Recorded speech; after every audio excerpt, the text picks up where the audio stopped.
Can you hear me at the back? Okay, it's not going to work when I sing. I'm going to sing you something that I last sang from Cell 9, Block 5, Givon Prison, in the apartheid state of Israel, occupied Palestine. Bear with me, it's a little long, but it's worth it. Was in the town of Sudbury in September 78. No smoke came from the smokestacks, no lineup at the gate.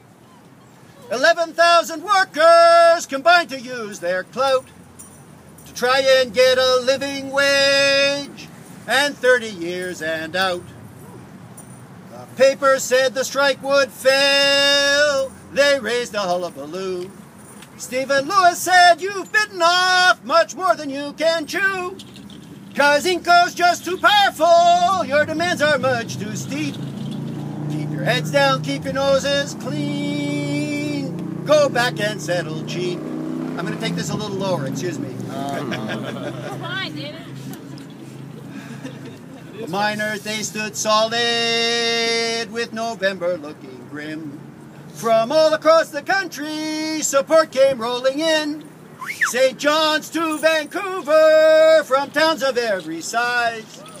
They said if Inco won't negotiate, it's time to nationalize. Yeah. Their families also organized. The movement quickly spread. The Strike Support Committee fought for dignity and bread. Their strength was felt in Ottawa and down on Wall Street too. They showed the boys in pinstripes what working folks can do. While Inco tried to starve them so they could not long resist. The United Fishermen's Union sent 40 tons of fish. Yeah.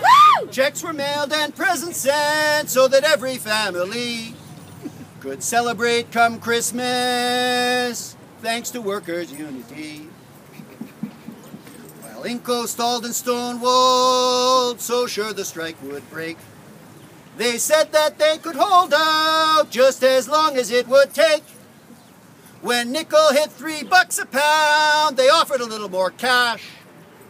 The miners said that they could go pound nickel up their ass.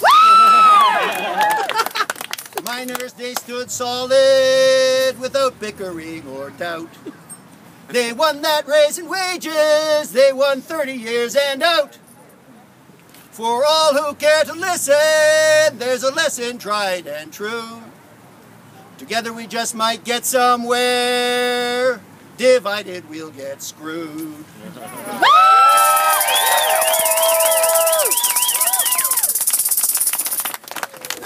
Thank you for putting up with the singing. It was wonderful. A week ago I was kind of shy about singing in public. It's amazing what 6 days in prison do to some of your inhibitions.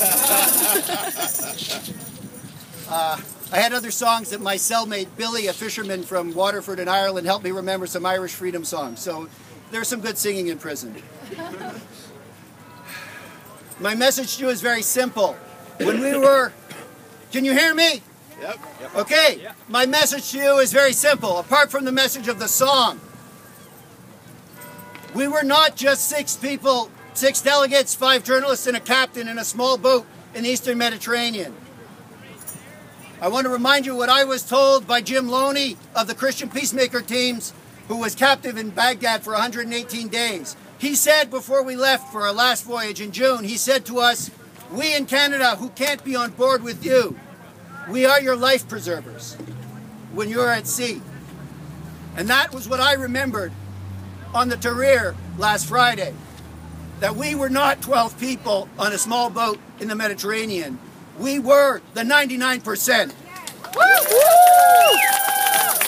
The boat that was stolen in an act of international piracy by state pirates from Israel. The boat that was stolen does not belong to Turtle Island Humanitarian Aid. It does not belong to the steering committee of the Canadian Boat to Gaza. It belongs to people like you across this country.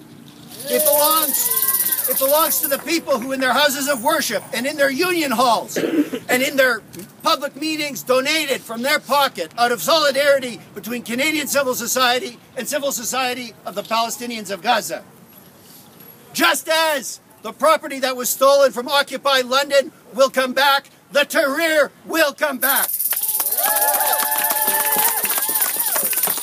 More importantly, this movement will continue, because there's one thing the Joe Fontanas and the IDFs and the authoritarians of this world still have not learned.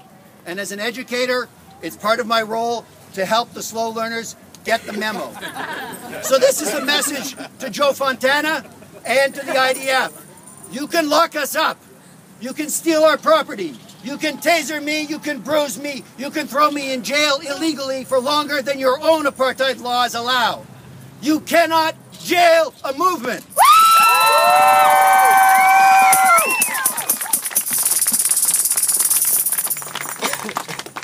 The other awesome thing, and being in prison is no fun, let me assure you, but if you have to be in prison, try to be in prison with 12 Irish guys.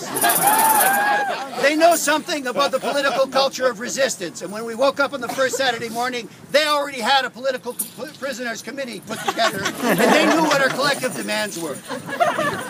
And we won them. So my message to you as well is that solidarity works. Yeah. Even in prison, solidarity works. So I want to end, there's a lot of time to learn stuff in prison, as it turns out. I want to end with a few words I learned in the Gaelic language from our Irish comrades. Truki an lad. It means our day will come. Truki an lad.